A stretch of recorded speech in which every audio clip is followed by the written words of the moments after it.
प्रदेशात मुसळधार पाऊस आणि गारपीट, मध्य प्रदेश आणि राजस्थानमध्ये सतर्कतेचा इशारा, जम्मू आणि काश्मीरच्या उंच भागांमध्ये हिमस्खलनाचा धोका. पुढील 3 दिवसांत 5 राज्यांमध्ये हवामानात बदल होणार आहेत.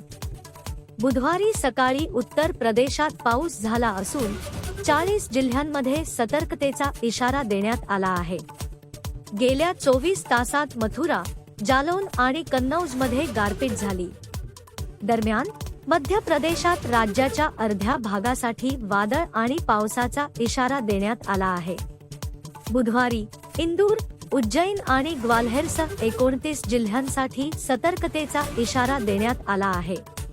4 एप्रिलपर्यंत अशीच हवामान परिस्थिती कायम राहील.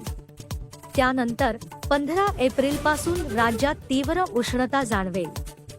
2 एप्रिलपासून राजस्थानमध्ये एक नवीन हवामान प्रणाली सक्रिय होईल, ज्यामुळे पाऊस पडेल. मंगळवारी पूर्व राजस्थानमधील अनेक जिल्ह्यांमध्ये गारपीट आणि पाऊस झाला.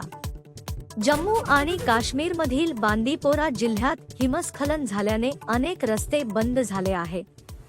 पुढील 24 तासांसाठी उंच भागांकरिता हिमवृष्टी आणि हिमस्खलनाचा इशारा जारी करण्यात आला आहे.